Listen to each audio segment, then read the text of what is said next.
بسم الله.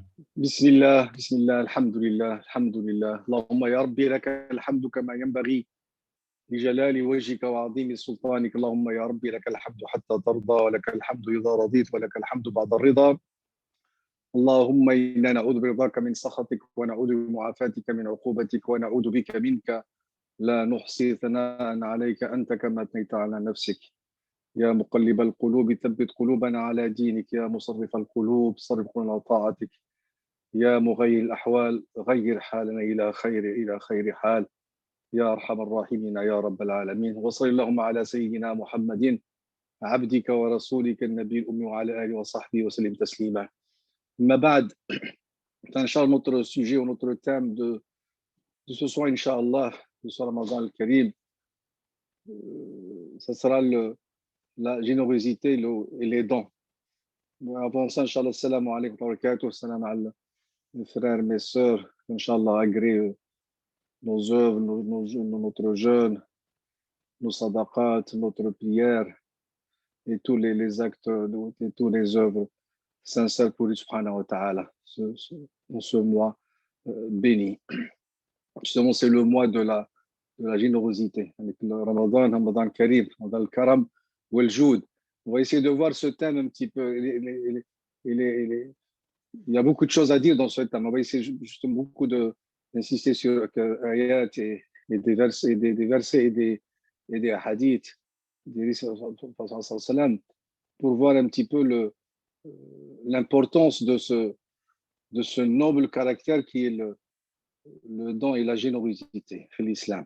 L'islam est une religion fondée justement sur le don et la dépense. Et elle récuse bien sûr l'avarice. Ça fait partie des nobles caractères, le karam ou le joud, dans les caractères, dans l'éthique, dans la moralité d'un croyant, d'un musulman. Il dit dans un verset الذين ينفقون أموالهم بالليل والنهار سرا وعلانية فلهم أجرهم عند ربهم ولا خوف عليهم ولا هم يحزنون. Ceux qui dépensent leurs biens le jour comme de nuit, secrètement et publiquement. Ça, si on voit secrètement et publiquement, c'est très important secrètement et publiquement, parce qu'il y a des gens qui disent qu'ils veulent juste en secret. Non, il faut dans les deux situations, secrètement et publiquement, auront leur salaire auprès de leur Seigneur. Ils n'ont rien à craindre, ils n'ont pas à s'attrister. Bien sûr, et pour dépenser, si on veut, il faut être économe, si on veut. C'est pour ça, dans le devoir du musulman, d'être économe ce que l'ego, ce qu'on ego lui réclame. Si l'être humain suit son ego, ben, il peut dépenser tout l'argent qu'il a, il va encore dépenser. C'est l'hyperconsommation, comme on voit malheureusement actuellement. Mais le musulman doit, avec sa lutte, comme on a vu la dernière fois, faire cette lutte contre soi-même, contre son ego, justement être économe dans ses dépenses et qu'il ne suit pas tout ce que l'ego lui réclame. Et pour ça, il peut justement, dans ce cas, il peut aider et faire bénéficier les gens, déjà ses proches, sa famille, les gens qui ont besoin, selon, bien sûr, toujours selon ses moyens et selon ses capacités. وصلي dans un hadith, يا ابن آدم إن تبذل الفضل خير لك وإن تمسكه شر لك ولا تلام على كفاف وابدأ بمن تعول واليد العليا خير من اليد السفلى. Il dit, ô fils d'Adam, si tu pratiques la bienfaisance, ce sera un bien pour toi. Et si tu t'en retiens, ce sera un mal pour toi. Mais tu n'encours pas de reproches si tu surviens à tes besoins. Et tu dois commencer par ceux qui sont à ta charge. Une priorité, ceux qui sont à ta charge. Mais après, il dit, la main supérieure est meilleure que la main inférieure. Hadith rawahu Muslim. On voit que dans ce hadith, il nous incite de faire du bien, de commencer en priorité par les proches. Et bien sûr, la main haute, elle est toujours mieux celui qui travaille, qui pense qu'il peut avoir son argent pour avoir, qu'il ne demande pas, qu'il ne réclame pas, c'est le meilleur que celui, mais c'est celui qui donne, bien sûr, il est le meilleur. toujours dans la défense, ça me dit dans l'ayat kalima, وآت ذا القربى حقه والمسكين وابن السبيل ولا تبدل تبديرا إن الذين كانوا إخوان الشياطين وكان الشيطان ربه كفورا. Donner à tes proches, parents, ce qui leur est dû, ainsi que pauvres et aux voyageurs, mais ne sois pas prodigue, c'est-à-dire ne gaspille pas indûment. Les prodigues ou les gaspilleurs sont les frères des démons, des satans. Et le démon est très ingrat envers son Seigneur. Voilà l'importance de ne pas gaspiller, de ne pas être parmi les gens qui vont gaspiller, les prodigues. Ça c'est, il est déconseillé de gaspiller et de mettre l'argent là où il ne faut pas. Il faut justement savoir gérer. Et tout ça, c'est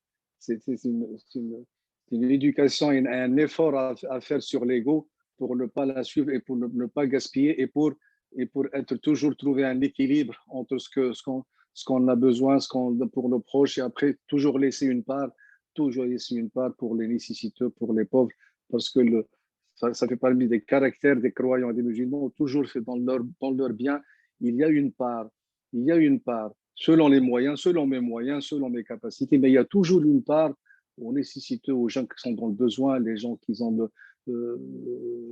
vraiment dans des guerres, dans des famines, dans des choses comme ça. Il faut une petite part du croyant, du musulman pour ces gens-là. Et bien sûr, celui qui ne gaspille pas, il peut trouver les moyens. Mais celui qui va suivre son ego, il va gaspiller et il va consommer des fois sans nécessité, sans besoin, il ne trouvera jamais l'occasion. Il va dire toujours j'en ai pas, parce qu'il n'a pas su comment gérer. Et ça s'apprend avec, comme on a dit, avec cette lutte, avec ton cœur, avec ta croyance, avec ta raison, pour trouver l'équilibre et pour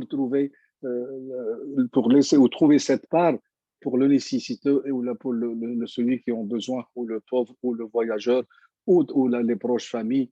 Tout ça, ça rentre dans sadaqat et dans la bienfaisance. L'homme, hadith il dit aussi, on va dire en arabe avant de traduire, يقول الرسول صلى الله عليه وسلم السخي قريب من الله قريب من الناس قريب من الجنة بعيد من النار والبخيل بعيد من الله بعيد من الناس بعيد من الجنة قريب من النار ولجاهل سخي أحب إلى الله تعالى من عابد بخيل. L'homme généreux est proche d'Allah subhanahu wa ta'ala, proche des gens, proche du paradis, éloigné de l'enfer. Et l'avare est éloigné d'Allah, éloigné des gens, éloigné du paradis, proche de l'enfer. D'ailleurs, un homme ignorant mais généreux est plus agréable à Allah subhanahu wa ta'ala qu'un dévot, qu'un adorateur, mais qui est avare. Même s'il n'est pas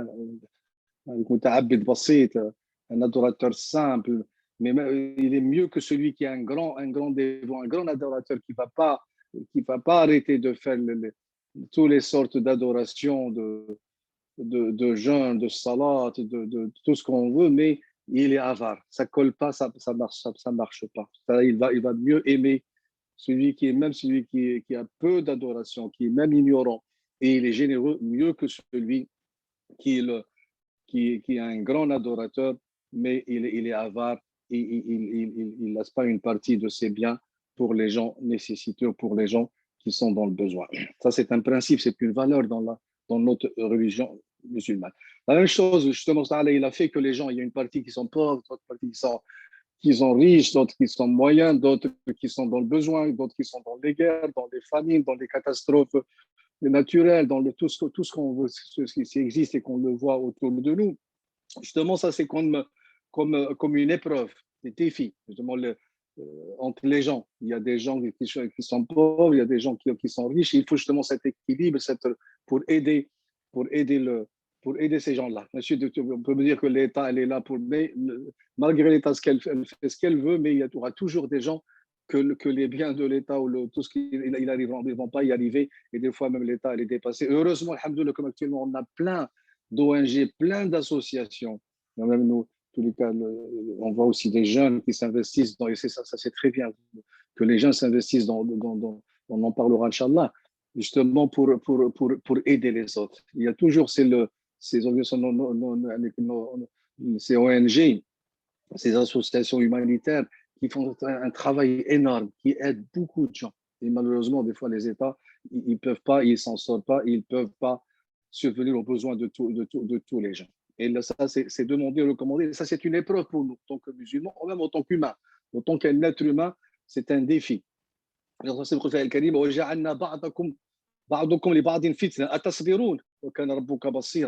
Cette épreuve, c'est-à-dire nous faisons de certains d'entre vous une tentation, une épreuve pour les autres, afin de savoir si vous êtes constant, si vous avez cette constance, si vous êtes patient, si vous tenez sur le bon chemin, si vous trouvez justement cette générosité, ce bon caractère d'aider l'autre, de donner à l'autre. Et ça, et chacun, il va être en face à ce défi, à cette épreuve. Et chacun, il va trouver son sort avec Allah, comment il a géré, comment il a fait les choses, comment il a essayé de faire de son mieux, comment il a essayé de faire selon les moyens qu'il en a, selon les capacités qu'il en a, mais il faut toujours, ça c'est une épreuve. C'est-à-dire c'est une fitna que les gens ils en ont besoin et ça, on doit s'entraider et on doit les aider par les moyens bien sûr qu'on peut.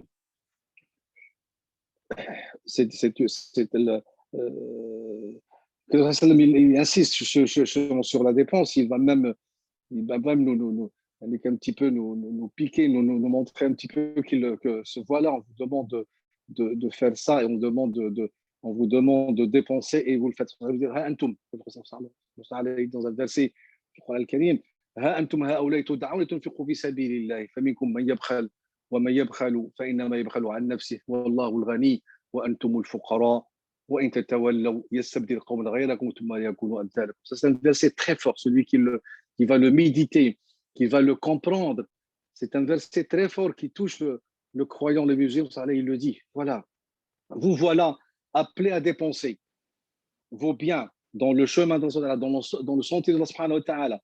Mais il y a des avares parmi. Celui qui est avare à son propre détriment. Allah, il n'a pas besoin de notre dépense et de nos sadaqat et de nos aumônes.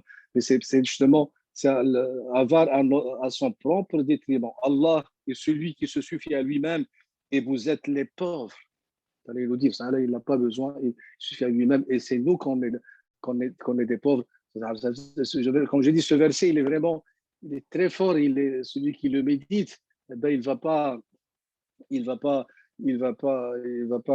justement essayer de faire le minimum, ce qu'il peut, comme on a dit, selon ses moyens et selon ses biens. C'est-à-dire qu'il touche dans les règles générales et de faire du bien. Une fois, il a assisté à un triste spectacle. Il y a des gens qui sont venus dans une autre tribune de Modar, et c'était des gens vraiment tellement pauvres, des va nu-pieds, aux vêtements en lambeaux. Il était triste de voir ce scénario, ce spectacle, ces gens-là pauvres, nécessiteux vraiment dans le besoin. Et bien, il a monté sur le Mimbar, il a fait un discours vraiment très, très, très fort pour inciter les compagnons d'aider ces gens-là. Il faut dépenser, il faut ramener les compagnons. Bien sûr, comme on a dit la dernière fois, les compagnons, c'est la génération la plus top. Et chacun, il ramenait ce qu'il pouvait. Il y en a qui ramènent plein les mains, d'autres, ils ramènent quelque chose, des dates, d'autres, ils ramènent des habits. Ils ont mis un tas de biens devant sallam pour aider ces gens-là nécessiteux. Il était content, il était vraiment satisfait de ses compagnons. Il a fait doua pour ses compagnons, il a leur fait doua, il a justement pour les éduquer, leur montrer que lorsqu'il y a besoin et lorsqu'on va vous demander, et c'est chacun selon ses moyens, sans se forcer, mais chacun, et justement, il a dit une règle générale dans cette histoire, dans cette situation, dans cette histoire où il a dit, salam, celui qui instaure en islam une bonne conduite, une bonne tradition, sunnah, hasana, aura la rétribution pour l'avoir instaurée et la rétribution de celui qui la pratique après lui, sans qu'aucun d'eux ne soit lésé dans la récompense qui lui revient. Et celui qui instaure une mauvaise conduite, une mauvaise tradition en islam, on assumera les conséquences ainsi que les conséquences de celui qui la pratique sans qu'aucun d'eux n'échappe aux conséquences qu'il a à sa charge. Muslim. Après cette histoire, après ce spectacle que il a vu, il a vécu avec Sahaba et les incitants, il a donné cette règle générale que chaque musulman qui va instaurer, qui va une bonne pratique, une sunna حسنة من سنة فله أجرها وأجر من عمل بها وكذلك من سن سنة سيئة فله إزرها وإزر من عمل بها إلى بدون أن ينقص يعني الوزر ولا الأمر الآخر فهذا chacun que pour ça actuellement pour les gens il faut trouver des initiatives pour aider pour alhamdoulilah on voit que il y a plein de jeunes qui bougent dans ce domaine ça mais il faut justement encore le bien faire et le faire et le faire avec dévouement et avec sincérité pour Allah subhanahu wa ta'ala et pour le bien des musulmans et de l'humanité, bien sûr, même pour l'humanité, parce que le musulman, il est utile pour toutes les créatures d'Allah subhanahu wa ta'ala.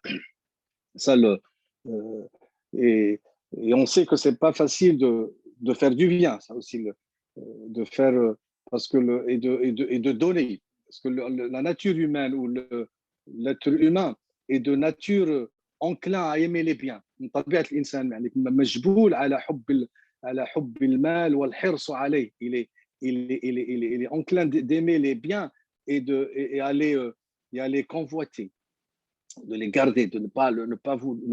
Pour ça, l'islam, il nous dit il faut cette éducation pour y arriver à être généreux et pour donner et pour aider l'autre. C'est un travail que chacun doit faire sur soi, comme on dit, cette lutte ou ce combat contre c'est-à-dire être maître de soi-même. Ça fait partie des choses qu'on doit les trouver. Parce qu'on peut, malheureusement, on peut être musulman et avare. Ça, c'est possible, mais l'islam, il incite justement cette nature qui est être avare, aimer, être égoïste, aimer que les biens, ne pas les convoiter, ne pas avoir le courage pour les sortir et les donner. L'islam nous demande doucement, et avec le travail, avec l'éducation, qu'on arrive justement à enlever ce mauvais caractère qui est être avare et avec bakhil, et de trouver la générosité et de trouver le don pour aider l'autre. Et ça, c'est le but de cette éducation et de cette lutte de l'être humain sur cette terre pour trouver les bons caractères et de s'éloigner des mauvais.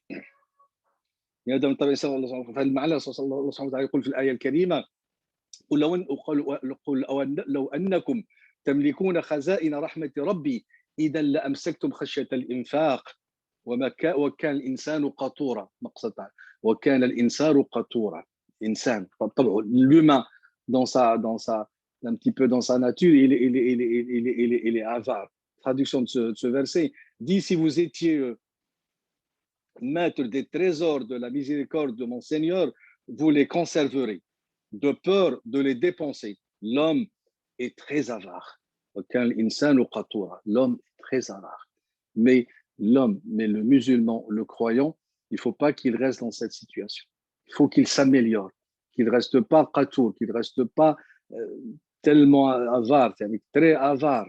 Non, il doit faire l'effort pour aider et pour trouver cette générosité, هذا الكرم وهذا الجود وهذا العطاء donner pour aider l'autre selon toujours bien sûr selon ses moyens et selon les priorités aussi de chaque être humain dans cette vie.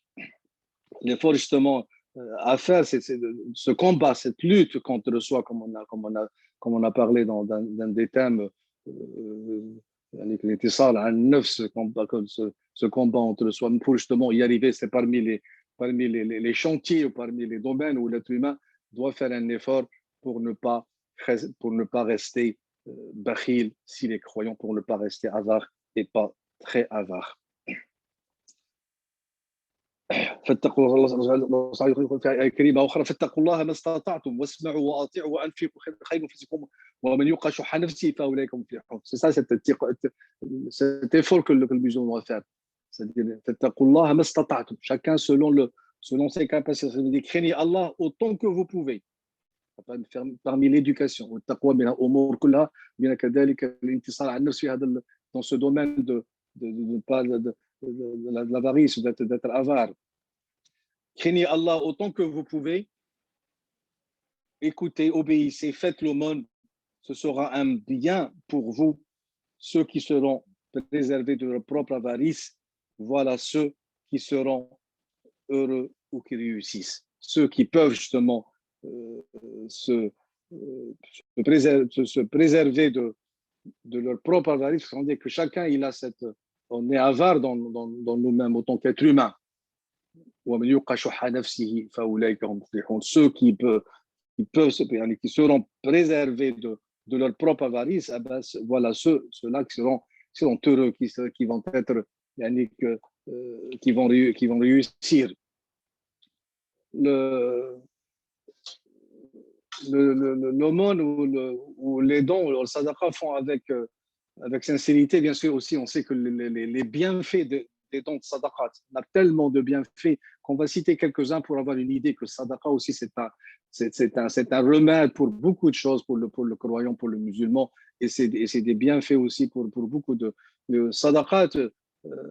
On dit que il efface les fautes, il lave les péchés.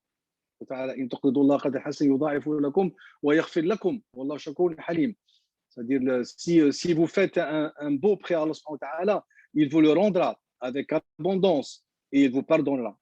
Allah est reconnaissant. Il est plein de mansuétude. Il connaît parfaitement le monde de l'invisible et du visible. Il est puissant et sage. Ça aussi, si on médite ce verset, il nous dit que c'est lui qui donne les bienfaits, c'est lui qui donne le risque, c'est lui qui nous donne ses biens. Mais il nous dit en même temps, si vous faites un prêt, si vous faites un bon prêt, c'est-à-dire, imagine que toi, tu donnes de l'argent à quelqu'un et tu vas lui dire, oh mon frère ou mon fils, je t'ai emprunté, tu vas donner de l'argent, tu peux m'emprunter, j'en ai besoin, tu m'empruntes. Et essaye d'imaginer s'il va te refuser. Qu'est-ce que tu vas... C'est mon argent que je t'ai donné à mon fils ou à quelqu'un que je connais, je lui donne de l'argent. Après, je demande de me faire un prix. Pour nous montrer un petit peu, c'est comme il te donne les biens, il te donne tous les biens, et tous les dons et tous les bienfaits. Après, il te demande de lui faire un prêt, c'est-à-dire que lui fait un beau prêt comme ça. Après, en plus, il te dit qu'il va te le rendre et qu'il va te rendre avec abondance, plus que tu as donné, plus que tu as dépensé. Et il va te pardonner aussi. Il fait lakum, te pardonne. Et justement, il faut méditer ce type de verset pour trouver un petit peu chacun. Il va méditer avec lui-même et il va voir, pour ça, il nous dit, celui qui donne les biens, il nous demande qu'on lui fait un beau prêt ou un prêt, et après il va nous donner encore davantage, il va nous pardonner de beaux péchés, et il va aussi plein de bienfaits qu'on va voir avec Sadaqat. Inch'Allah, il nous reste encore un petit peu 10 minutes. On va essayer de voir un petit peu quelques bienfaits. Bien sûr, je ne peux pas citer tous les bienfaits et tout le fadl de sadaqat ou de zakawat ou de la dépense, mais quelques-uns. Déjà, le maghfira, il vous pardonne, il te donne davantage et il va te pardonner. Les sadaqat ou les dépenses dans le bien, toute dépense, tout le monde, jouent aussi un rôle capital dans la vie de l'homme. Et pour son retour dans cette vie d'ici-bas, et aussi dans le retour dans le D'ailleurs, le lien du musulman avec sa foi se renforce ou faiblit en fonction de la pratique des dons, la pratique de sadaqat, la pratique de zakawat, la pratique des biens, la pratique de tout type de dons, tout type d'aide pour l'autre. C'est la foi du musulman, justement, soit elle augmente, soit elle diminue selon ta générosité, selon ton dévouement dans le bien et dans le domaine de dons, ou de faire du bien, ou d'aider les autres. On va voir les autres dons aussi, les autres types d'autres dons. Rien, et aussi rien ne prive le musulman des faveurs divines comme son avarice et son manque de confiance dans son ta'ala. C'est comme celui qui est avare, c'est comme celui qui a un doute, qui a un manque de confiance dans son ta'ala. Et ça aussi, c'est un travail que chacun de nous doit faire sur le soi. C'est pas toujours gagné, c'est pas toujours facile. On va voir, shaitan, il est là, shaitan, et tout ça, ils vont pas aider le musulman ou le croyant justement de s'éloigner et de cette avarice et de ce caractère humain. يقول صلى الله عليه وسلم صنائع المعروف تقي مصارع السوء وصدقة السر تطفئ غضب الرب وصلة الرحم تزيد في العمر. Traduction, les actes de bienfaisance protègent de tomber dans le mal, et l'aumône faite en cachette atténue la colère du Seigneur, et le maintien des liens de parenté par les dons et les dépenses allonge la vie. الطبراني dans un autre hadith حصنوا أموالكم بالزكاة وداووا مرضاكم بالصدقة واستقبلوا أمواج البلاء بالدعاء والتضرع. Protégez vos biens en vous acquittant de l'aumône légal. Déjà, l'aumône légal, c'est l'obligation parmi les piliers de l'islam. Soignez vos malades par l'aumône d'une façon générale, sadaqat, et recevez les vagues des épreuves et des malheurs par les invocations et les implorations. Abu Daoud. On voit que sallam, il nous incite justement de faire le bien, et on a vu aussi que le mal, il peut justement aider la santé, éloigner les malheurs, éloigner les choses qui ne sont pas bien. Le sadaqat aussi, elle fait augmenter, et elle fait les biens chez le croyant, et c'est la tarrahim kadalik, en faisant ce lien de parenté, en aidant les liens de parenté par le bien aussi, par les choses, par la bienfaisance aussi. Ça peut même faire durer la vie, soit dans le côté المعنوي تاعها او حتى المادي، الحياه تاع الانسان عندها قيمه. Et on a vu aussi que, bien sûr, tout ça, le shaitan, il est là, il ne laisse pas l'être humain faire tout ça. Parce que le shaitan, يعدكم الفقر ويأمركم بالفحشاء والله يعدكم مغفرة منه وفضلا والله منه مغفرة منه وفضلا والله واسع والله واسع عليم. Sourate al-Baqarah. Satan vous menace de la pauvreté. Il va vous menacer de la pauvreté si vous dépensez, si vous donnez, bien sûr, et il vous ordonne les turpitudes. Et Allah subhanahu wa ta'ala vous promet un pardon et une grâce. Allah embrasse tout, et c'est tout. Ça, le shaitan, c'est pas notre sujet, mais le shaitan, il est là pour empêcher l'être humain de faire du bien, de faire sadaqa, de faire zakat, de maintenir ses liens de parenté en visant des biens. Tout ça, le shaitan, il est là pour faire, et il doit justement faire cet effort. Et on doit aussi avoir la certitude que la générosité ou les dépenses ne réduit pas la fortune. Au contraire, au contraire, il va augmenter cette fortune, dépense. Il va jurer qu'aucune aumône d'un serviteur d'Allah ne diminuera ses biens. Dans ce hadith, il a juré que il jure qu'aucune aumône d'un serviteur d'Allah ne diminuera par ses biens. Aucune aumône d'un serviteur ne diminuera ses biens. Elle ne va pas diminuer les biens, au contraire. Elle va les fortifier, elle va les augmenter, et elle va les bénir. ويقول تعالى وما أنفقتم من شيء فهو يخلفه وهو خير الرازقين. Il vous rendra ce que vous avez donné en aumône, et il est le meilleur des dispensateurs de tous les biens. Bien sûr, on a parlé peut-être juste comme ça, il y a des priorités dans les dépenses. On a dit que la famille, les besoins de sa famille, les besoins de subvenir à ses besoins, les besoins de sa famille, de ses proches, de ses liens de parenté, tout ça, c'est les prix. Sadaqa al-muqarrabin. Tu commences par les plus proches, et après tu peux donner aux autres, tu peux donner aux nécessiteux, tu peux donner, et toujours bien sûr avec un équilibre et avec un effort et avec et avec l'ajr تاع الصدقة على les proches et la famille, ils sont plus c'est plus important. Et lorsqu'on aussi on fait une sadaqa les liens de parenté, ça devient deux sadaqat, c'est-à-dire ou deux bienfaits, c'est-à-dire la sadaqa et aussi c'est la rahim, parce que tu vas aider quelqu'un de tes proches, quelqu'un de lien de parenté, tu es doublement récompensé. Tu es récompensé pour ta sadaqa, pour ton bien, et récompensé aussi parce que tu as justement maintenu, d'entretenir ce lien de parenté avec ta famille ou avec les gens. On conclut, c'est-à-dire en conclusion, je laisser 5 minutes parler justement aussi, on a parlé que les dépenses et les dons, c'est pas que par les biens. C'est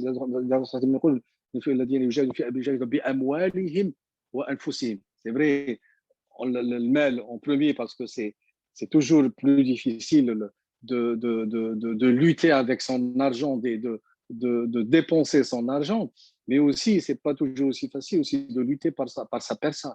Il y a la dépense ou les dons. Des fois, pour ça, on dit que chaque ni'ma, chaque ni'ma qu'il a donné à l'être humain, il doit donner son aumône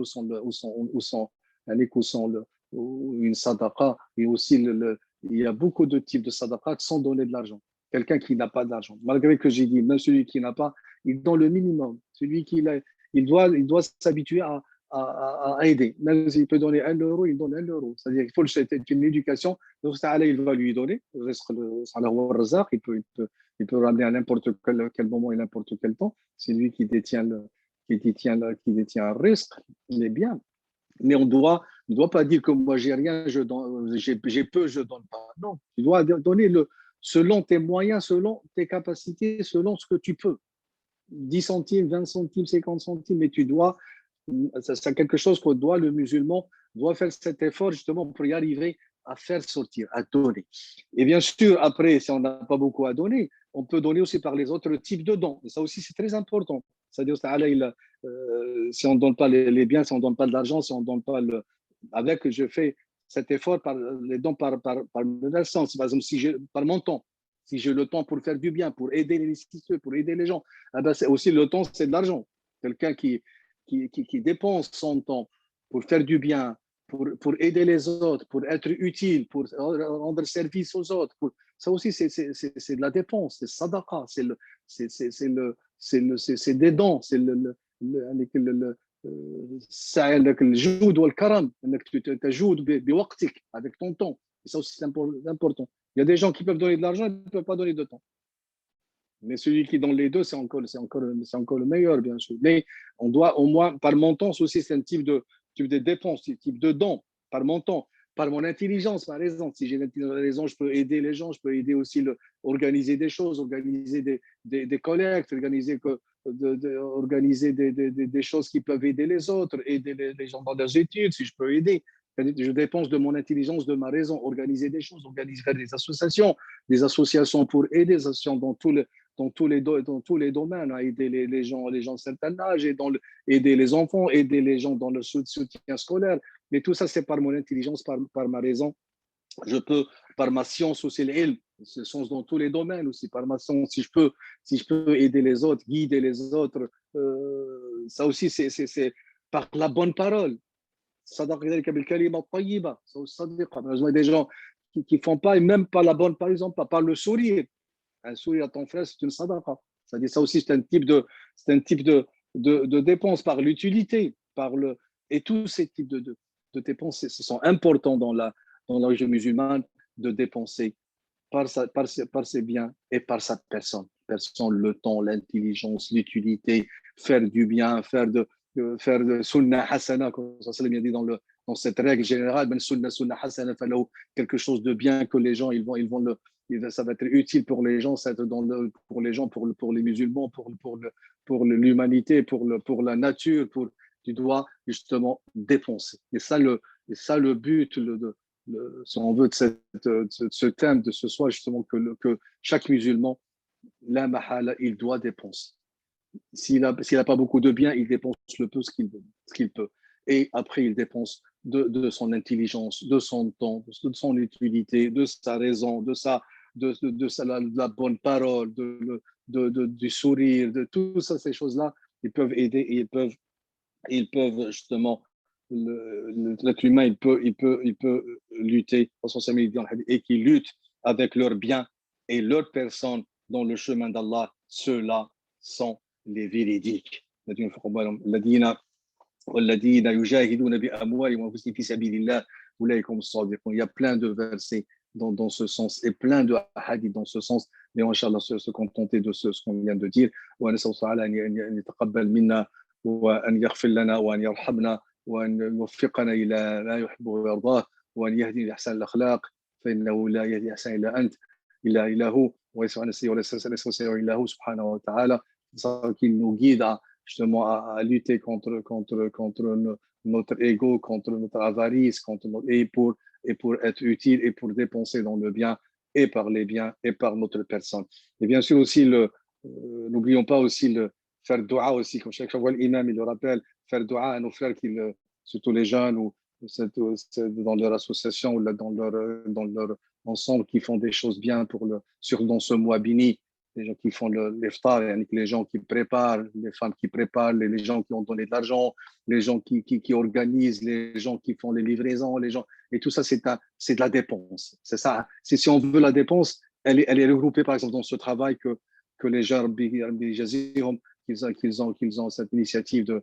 Normalement, c'était la mosquée qui devait faire ça, mais alhamdoulilah, celui qui a le khayr, mais ma jaa yanfa, فكان خير يعني للأمة وخير المدينة وخير les gens nécessitent de cette ville, et tout ce qui a participé avec la parole, avec de l'argent, il a ramené quelque chose, la femme qui a fait le ta'am, les gens qui ont livré, les gens qui ont avec leur raison, qui ont organisé, qui ont fait les choses, et tout ça c'est de la dépense. Si on veut la conclusion, c'est ça la dépense. هذا هو العطاء وهذا هو الجود والكرم في صورته الكاملة, dans sa forme globale. C'est ça, هذا هو الكرم وهذا هو الجود. Et on prend cette initiative justement, et non pas que pour le mois de Ramadan, mais le Ramadan Karim ou le Khayr Yazid, mais pour toute l'année et pour tout le reste de notre vie. Bien sûr aussi, on n'oublie pas une pensée à nos frères à Al-Quds, à Jérusalem, et à Gaza, qui en ce moment-là, ils subissent ces injustices énormes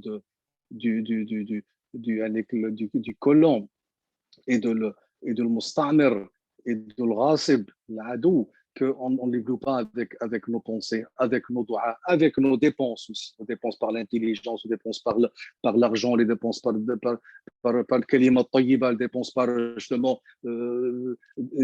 demander aux autres de dépenser. Ça aussi, c'est le dalu al khayri kafa'ili. Si tu demandes aux gens, toi tu ne peux pas donner, mais tu incites les gens à donner. Ce qu'il a fait dans cette sunna, il a incité, lui il n'avait pas, il a incité les sahaba de donner. Chacun il a donné selon ses moyens, et chacun Inch'Allah ربي يتقبل من الجميع وتقبل الصلاة والصيام. أقول قولي هذا وأستغفر لي ولكم استغفر الله الرحيم ولا حول ولا قوة إلا بالله العظيم. والسلام على سيدنا محمد عبدك ورسولك النبي وعلى آله وصحبه وسلم تسليما. سبحان ربك رب العزة عما يصفون وسلام والحمد لله. وبارك الله فيكم وجزاكم الله خيرا. بارك الله فيك يا سعود. شكرا. السلام عليكم. السلام عليكم ورحمة الله وبركاته.